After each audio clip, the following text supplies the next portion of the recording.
ओम नमः शिवाय।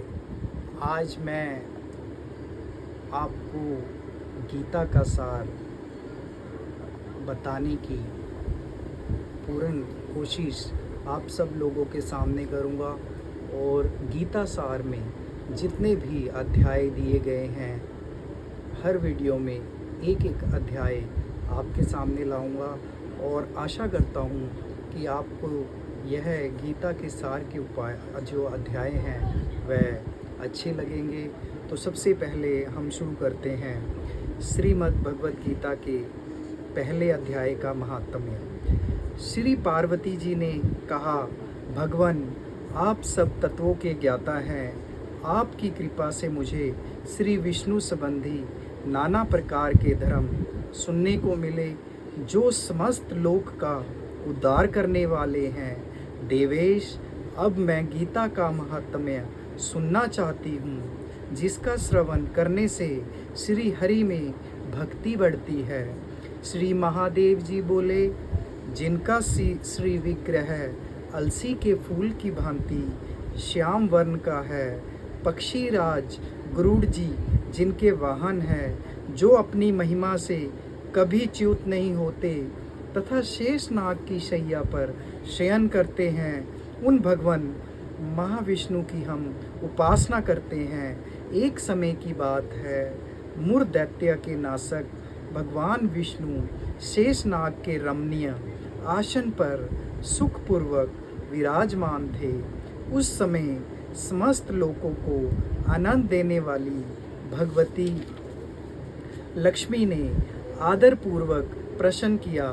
श्री लक्ष्मी जी ने पूछा, भगवान आप संपूर्ण जगत का पालन करते हुए भी अपने ऐश्वर्य के प्रति उदासीन से होकर जो इस क्षीर सागर में नींद ले रहे हैं, इसका क्या कारण है? श्री भगवान बोले, सुमुखी, मैं नींद नहीं लेता हूँ, अपितु तत्व का अनुसरण करने वाली अंतदृष्टि के द्वारा अपने ही माहेश्वर तेज का साक्षात्कार कर रहा हूँ। देवी, यह वही तेज है जिसका योगी पुरुष कुशाग्र बुद्धि के द्वारा अपने अंतकरण में दर्शन करते हैं तथा जिसे मीमांसक विद्वान वेदों का सार तत्व निश्चित करते हैं। वह माहेश्वर तेज एक अजर प्रकाश स्वरूप आत्म रूप रोग शोक से रहित अखंड आनंद का पुंज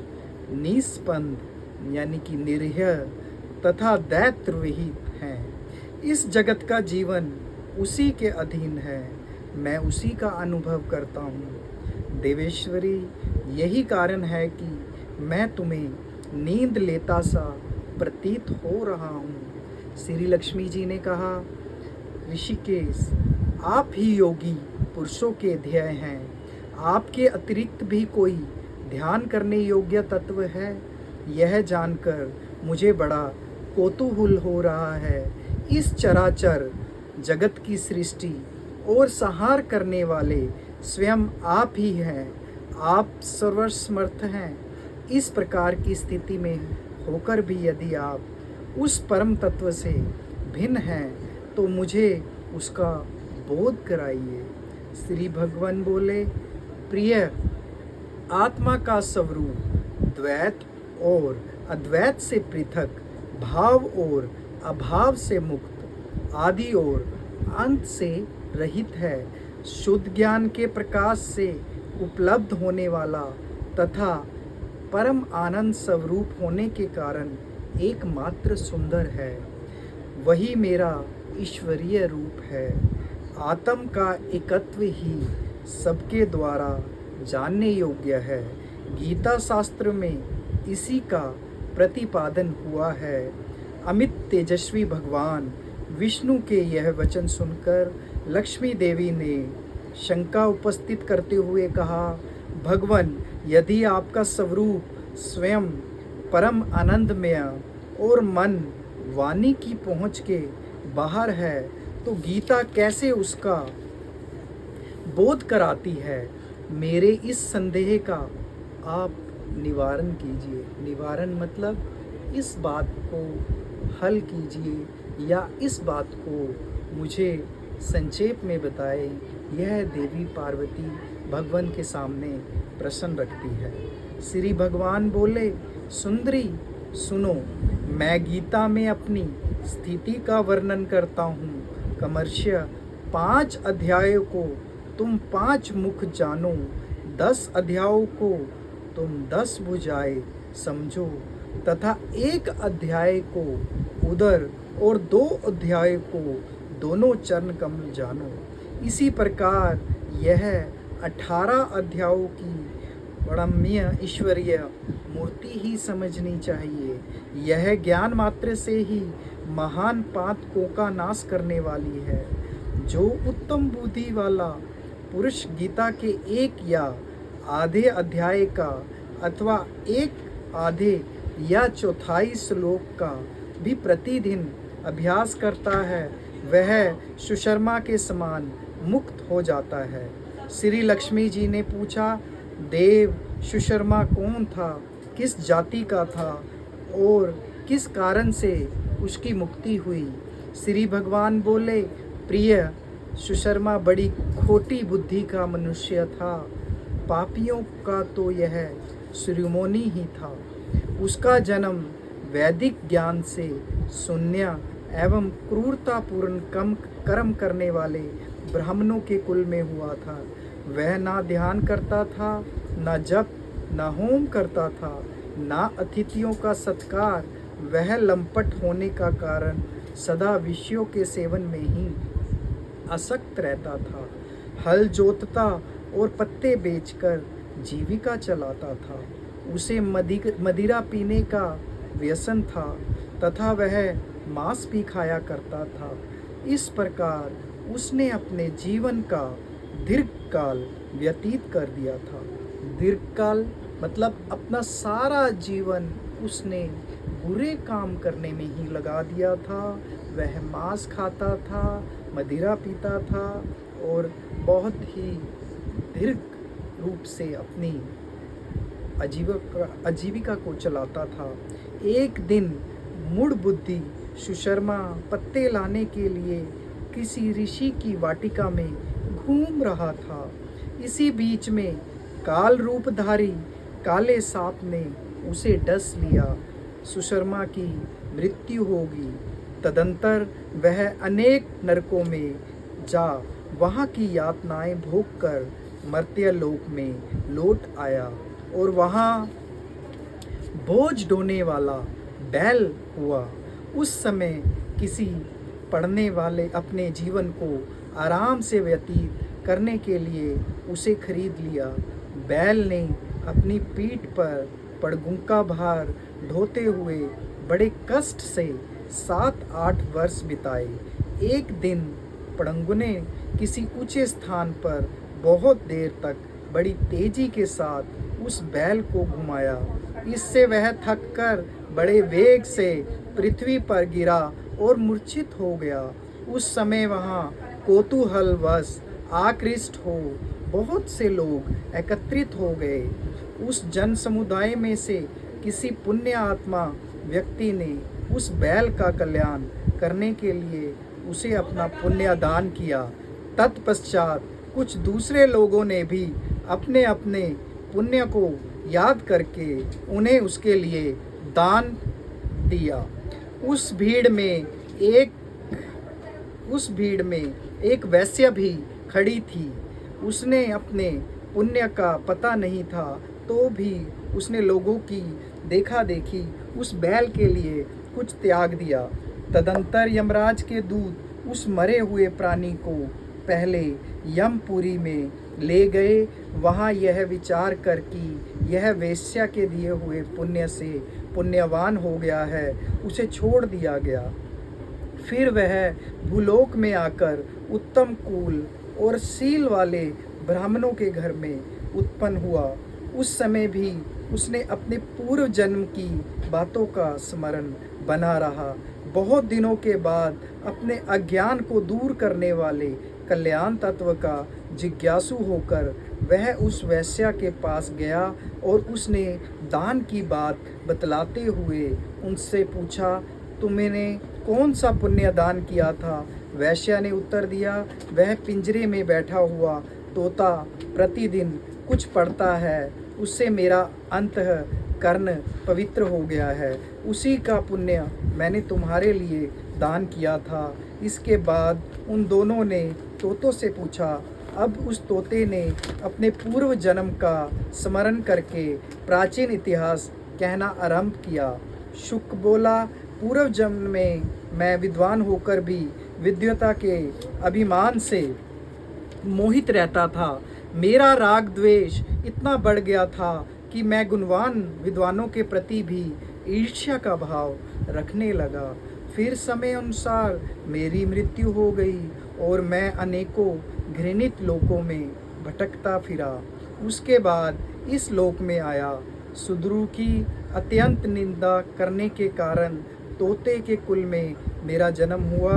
पापी होने के कारण छोटी अवस्था में ही मेरा माता पिता से वियोग हो गया। एक दिन मैं ग्रीष्म ऋतु में तपे हुए मार्ग पर पड़ा था। वहाँ से कुछ श्रेष्ठ मुनि मुझे उठा लाए और महात्माओं के आश्रम के भीतर एक पिंजरे में उन्होंने मुझे डाल दिया। वहीं मुझे पढ़ाया गया। ऋषियों के बालक बड़े आदर के साथ गीता के प्रथम अध्याय की आवृत्ति करते थे। उन्हीं से सुनकर मैं भी बारंबार पाठ करने लगा। इसी बीच में एक चोरी करने वाले बहलिये ने मुझे वहाँ से चुरा लिया। तत्पश्चात इस देवी ने मुझे खरीद लिया। यही मेरा वृत्तांत है जिसे मैंने आप लोगों से बता दिया। पूर्व काल में मैंने इस प्रथम अध्याय का अभ्यास किया था, जिससे मैंने अपने पाप को दूर किया है। फिर उसी से इस वैश्या का भी अंतःकरण शुद्ध हुआ है और उसी के पुण्य से यह द्विज श्रेष्ठ सुशर्मा भी पाप मुक्त हुए हैं। इस प्रकार परस्पर वार्तालाप और गीता के प्रथम अध्याय के महात्म्य की प्रशंसा करके वह तीनों निरंतर अपने अपने घर पर गीता का अभ्यास करने लगे। फिर ज्ञान प्राप्त करके वह मुक्त हो गए। इसलिए जो गीता के प्रथम अध्याय को पढ़ता, सुनता और अभ्यास करता है, उसे इस भव सागर को पार करने में कोई कठिनाई नहीं होती है। तो अब मैं आपके सामने गीता का प्रथम अध्याय शुरू करने जा रहा हूँ। धृतराष्ट्र उवाच। धृतराष्ट्र कहते हैं, धर्म क्षेत्रे कुरुक्षेत्रे समवेता युयुत्सवः मामकः पांडवाश्चैव किम कुर्वत संजय। संजय उवाच। संजय जी कहते हैं, जो धृतराष्ट्र को महाभारत के सारे युद्ध का हाल अपनी आंखों से देखकर बता रहे थे। दृष्टा तु पांडवा निकम व्यूढ़म दुर्योधनस्तदा आचार्यमुप सणम्भ्य राजा वचन मब्रीवित् पश्यताम पांडुपुत्राना माचार्यमय महितिम चमुम व्यूढ़ा द्रुपदपुत्रेण त्वः शिष्यन् धीमता अत्र शूरा महिषाशा भीम अर्जुन समः युधि युयुधानो विराट्सच द्रुपदश्च महारथा दृष्टकेतुश्च कितानं काशीराजश्च वीर्यवाहन पुरुजित कुंतीभोजश्च सैभ्यश्च नरपुंडव युधामन्युश्च विक्रांत उत्तमोजाश्च वीर्यवान सुभद्रो द्रुपदेयाश्च सर्व एवं महारथा अस्माकं तु विशिष्टा ये तानि बोधम द्विजोत्तम नायका मम सैनश्च संज्ञार्थम तान ब्रवीमीते भाव नभिश्च कर्णश्च कृष्पश्च स्मितिश्च अश्वत्थामा विकर्णश्च सोमदत्तित्वथैव च अन्यच बहव शूरा मदर्ते त्यक्त जीविताः नाना शस्त्र प्रहरणा सर्वे युद्ध विशारदाः आप्रियात्म तदस्माकं बलम भीष्माभिर्षितं पर्याप्तं त्विदमेतेषाः बलं भीमाभिषिक्तम् अयनेषु च सर्वेषु यथा भागमवस्थिता भीष्ममेवाभिषक्तु भवन्तः सर्व एवं हि तस्य संजयनहर्ष कुरुविदरं पितामहः सिंहनादं विन्ध्योश्च शङ्कनश्च दद्म्यो प्रतापवानः ततः शङ्खाश्च भैर्यश्च पन्वानक खगोमुखाः सह सेवाभ्यः नयन्त स सप्तस्तु मूलो भवतः ततः श्वेतेर्युक्तेः महती स्य नन्दने स्थितो माधव पाण्डवश्च दिव्योः संज्ञो प्रधमुतु पानश्च जनेम्य ऋषिकेशो देवदत्तं धनञ्जयः पौण्ड्रः दद्मो महाशङ्करं भीमकर्मा विक्रोधरः अनन्तविजयं राजा कुन्तीपुत्रं युधिष्ठिरः नकुल सहदेश्च युघोष मणिपुष्पको काश्यश्च परमेशाशः शिखण्डी च महारथ धृष्टद्युम्नो विराटश्च सात्यकिश्चापराजितं द्रुपदो द्रौपदेयाश्च सर्वस्य पृथ्वीविपते सौभद्रश्च महाबाहु शङ्खान्धूम पृथक् पृथक्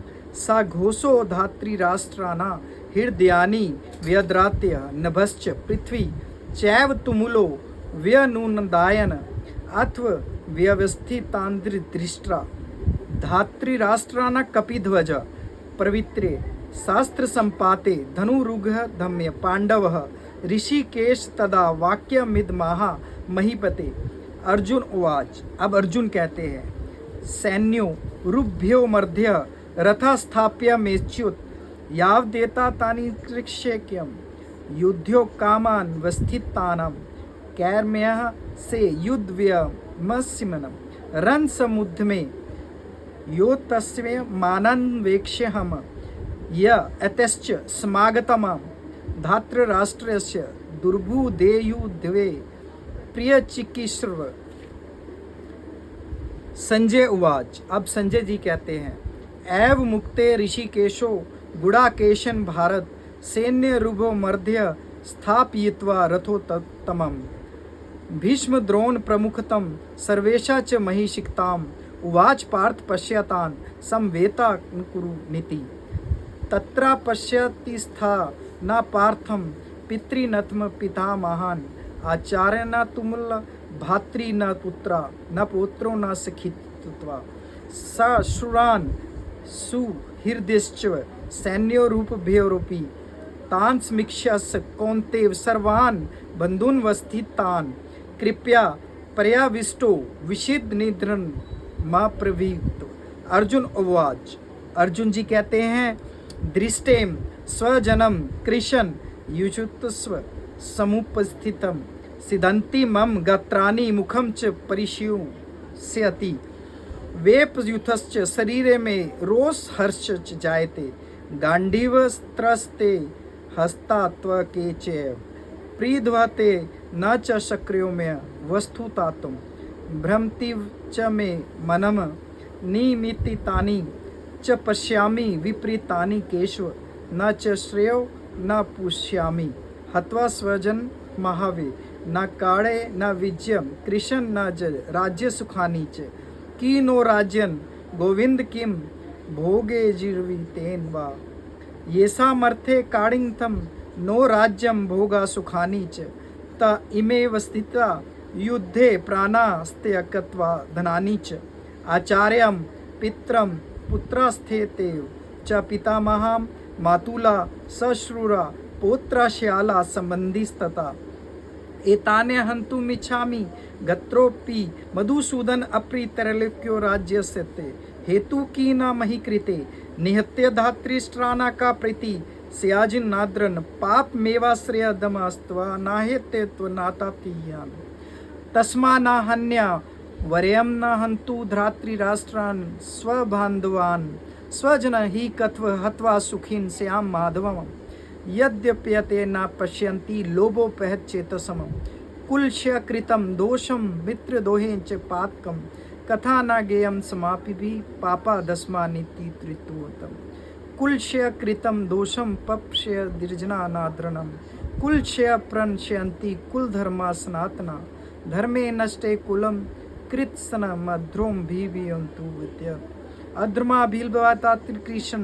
पदृश्यन्ति कुल स्त्रीषु दुष्टाशु वाष्णेव जायते वन शंकरम शंकरो नरकाय कुलंघाना कुलस्य च पतंती पितरो होशा लुप्त पिंडो दक्रिया दोषे रेते कुलघाना वंग शंकरम कारके उत्साधनन्ते जाति धर्मा कुल धर्माश्च शाश्वता उत्तंस कुल धर्माना मनुष्याना जनाधरन नरके नियतम वास्त्रो भवतिन्य युषुनु शुश्रम अहुभत महतम पापम कर्तु व्यस्वती व्ययम यद्राजसी सुख लोभेन हंतु स्वजन मुध्यता यदि माप प्रतिकारम शस्त्रम शस्त्रपान्य धातृराष्ट्र रणे हंतु शयंतमे शेमत्रम भवित।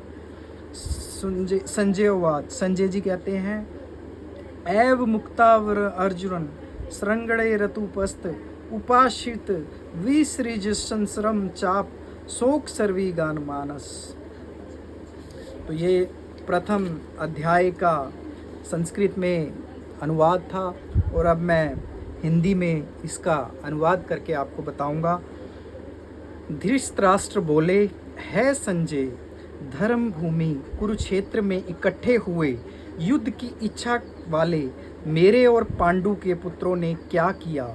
इस पर संजय बोले, उस समय राजा दुर्योधन ने व्यूह रचना युक्त पांडवों ने की सेना को देखकर और द्रोणाचार्य के पास जाकर यह वचन कहा, है आचार्य, आपके बुद्धिमान शिष्य द्रुपद पुत्र धृष्टद्युम्न द्वारा व्यूहाकार खड़ी की हुई पांडु पुत्रों की इस बड़ी भारी सेना को देखिए। इस सेना में बड़े बड़े धनुष वाले, युद्ध में भीम और अर्जुन के समान बहुत से सूरवीरवार है, जैसे सात्यकी और विराट तथा महारथी राजा द्रुपद और धृष्टकेतु, चेकितान तथा बलवान काशीराज, पुरुजित, कुंती भोज और मनुष्यों में श्रेष्ठ सैव्य और पराक्रमी युद्धामन्यु तथा बलवान उत्मोजा,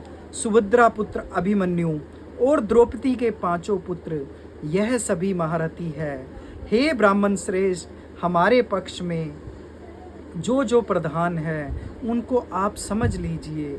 आपके जानने के लिए मेरी सेना के जो जो सेनापति है उनको कहता हूँ। एक तो स्वयं आप और पितामह भीष्म तथा कर्ण और संग्राम विजय कृपाचार्य तथा वैसे ही अश्वत्थामा, विकर्ण और सोमदत्त का पुत्र भूरिश्रवा तथा और भी बहुत से सूरवीर, अनेक प्रकार के शस्त्र अस्त्रों से युक्त, मेरे लिए जीवन की आशा को त्यागने वाले, सब के सब युद्ध में चतुर है।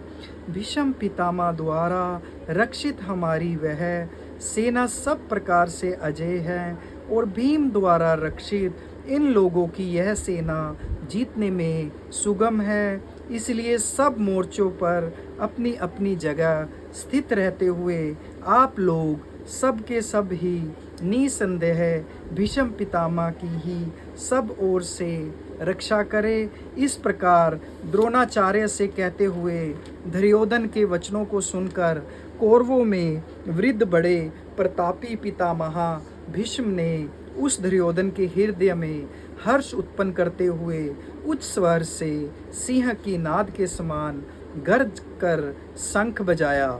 उसके उपरांत शंख और नागारे तथा डोल, मृदंग और नृसिंगी आदि बाजे एक साथ ही बजे। उनका वह शब्द बड़ा भयंकर हुआ। उसके अनंतर सफ़ेद घोड़ों से युक्त उत्तम रथ में बैठे हुए श्री कृष्ण महाराज और अर्जुन ने भी अलौकिक शंख बजाए। उनमें श्री कृष्ण महाराज ने पांचजन्य नामक शंख और अर्जुन ने देवदत्त शंख बजाया। भयानक कर्म वाले भीमसेन ने पौंड्र नामक महाशंख बजाया कुंती पुत्र राजा युधिष्ठिर ने अनंत विजय नामक शंख और नकुल और सहदेव ने सुघोष और मणि पुष्पक नाम वाले शंख बजाए। श्रेष्ठ धनुष वाले काशीराज और महारथी शिखंडी और धृष्टद्युम्न तथा राजा विराट और अजय सात्यकी तथा राजा द्रुपद और द्रौपदी के 5 पुत्र और बड़ी भुजा वाले सुभद्रा पुत्र अभिमन्यु, इन सब ने है राजन अलग अलग शंख बजाए। और उस भयानक शब्द ने आकाश और पृथ्वी को भी शब्दायमान करते हुए धृतराष्ट्र पुत्रों के हृदय विदीर्ण कर दिए। है राजन, उसके उपरांत कपिध्वज अर्जुन ने खड़े हुए धृतराष्ट्र पुत्रों को देखकर उस शस्त्र चलने की तैयारी के समय धनुष उठाकर ऋषिकेश श्री कृष्ण महाराज ने ये वचन कहा, हे अच्युत, मेरे रथ को दोनों सेनाओं के बीच में खड़ा करिए, जब तक मैं इन स्थित हुए युद्ध की कामनाओं वालों को अच्छी प्रकार से देख ना लूं। इस युद्ध रूप व्यापार में मुझे किन किन के साथ युद्ध करना योग्य है। दुर्बुद्धि दुर्योधन का युद्ध में कल्याण चाहने वाले जो ये राजा लोग इस सेना में आए हैं, उन युद्ध करने वालों को मैं देखूंगा। संजय बोले, हे धृतराष्ट्र, अर्जुन द्वारा इस प्रकार कहे हुए महाराज श्री कृष्णचंद्र ने दोनों सेनाओं के बीच में भीष्म और द्रोणाचार्य के सामने और संपूर्ण राजाओं के सामने उत्तम रथ को खड़ा करके ऐसे कहा कि हे पार्थ, इन इकट्ठे हुए कौरवों को देख। उसके उपरांत पृथा पुत्र अर्जुन ने उन दोनों ही सेनाओं में स्थित हुए पिता के भाइयों को, पितामहों को, आचार्यों को, मामों को, भाइयों को, पुत्रों को, पौत्रों को तथा मित्रों को, ससुरों को और सुहृदों को भी देखा। इस प्रकार उन खड़े हुए संपूर्ण बंधुओं को देखकर वह अत्यंत करुणा से युक्त हुए। कुंती पुत्र अर्जुन शोक करते हुए यह बोले, है कृष्ण, इस युद्ध की इच्छा वाले खड़े हुए स्वजन समुदाय को देखकर मेरे अंग शिथिल हुए जाते हैं और मुख भी सूखा जाता है और मेरे शरीर में कंप और रोमांच होता है तथा हाथ से गांडीव धनुष गिरता है और त्वचा भी बहुत जलती है और मेरा मन भ्रमित सा हो रहा है, इसलिए मैं खड़ा रहने में भी समर्थ नहीं हूँ। है केशव, लक्षणों को भी विपरीत ही देखता हूँ तथा युद्ध में अपने कुल को मारकर कल्याण भी नहीं देखता। है कृष्ण, मैं विजय नहीं चाहता हूँ और राज्य तथा सुखों को भी नहीं चाहता हूँ। है गोविंद, हमें राज्य से क्या प्रयोजन है अथवा भोगों से और जीवन से भी क्या प्रयोजन है, क्योंकि हमें जिनके लिए राज्य भोग और सुखादिक इच्छित है वे ही यह सब धन और जीवन की आशा को त्याग कर ही युद्ध में खड़े हैं और जो कि गुरुजन, ताऊ, चाचे, लड़के और वैसे ही दादा, मामा, ससुर, पोते, साले तथा और भी संबंधी लोग हैं। इसलिए यह मधुसूदन मुझे मारने पर भी अथवा 3 लोक के राज्य के लिए भी मैं इन सबको मारना नहीं चाहता हूँ। फिर पृथ्वी के लिए तो कहना ही क्या है। हे जनार्दन, धृतराष्ट्र के पुत्रों को मारकर भी हमें क्या प्रसन्नता होगी। इन आततायियों के लिए को मारकर तो हमें पाप ही लगेगा। इसलिए है माधव, अपने बांधव धृतराष्ट्र पुत्रों को मारने के लिए हम योग्य नहीं हैं और क्योंकि हमने कुटुंब को मारकर हम कैसे सुखी होंगे।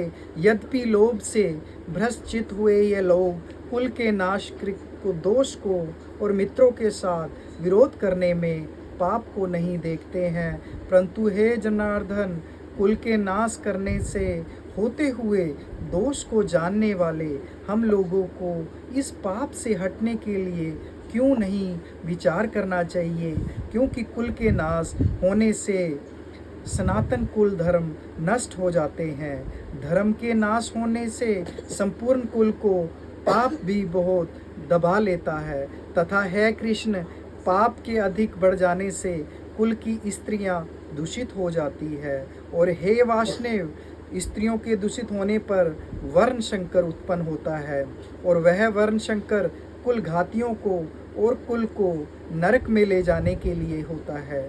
लोप हुई पिंड और जल की क्रिया वाले इनके पितृलोक भी गिर जाते हैं और इन वर्ण शंकर कारक दोषों से कुल घातियों के सनातन कुल धर्म जाति धर्म नष्ट हो जाते हैं तथा है जनार्दन, नष्ट हुए कुल धर्म वाले मनुष्यों का अनंत काल तक नरक में वास होता है, ऐसा हमने सुना है। अहो शोक है कि हम लोग बुद्धिमान होकर भी महान पाप करने को तैयार हुए हैं, जो कि राज्य और सुख के लोभ से अपने कुल को मारने के लिए उद्यत हुए हैं। यदि मुझ शस्त्र रहित न सामना करने वाले को शस्त्रधारी धृतराष्ट्र के पुत्र रण में मारे तो वह मारना भी मेरे लिए अति कल्याणकारक होगा। संजय बोले, रणभूमि में शोक से उद्विग्न मन वाले अर्जुन इस प्रकार कहकर बाण सहित धनुष को त्याग कर रथ के पिछले भाग में बैठ गए।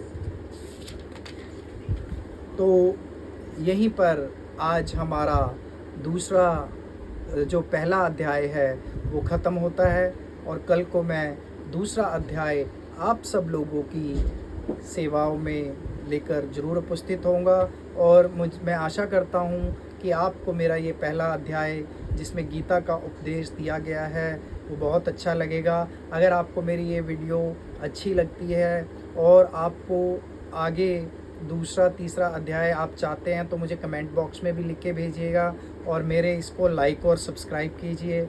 मैं आपका बहुत आभारी रहूँगा। ओम नमः शिवाय।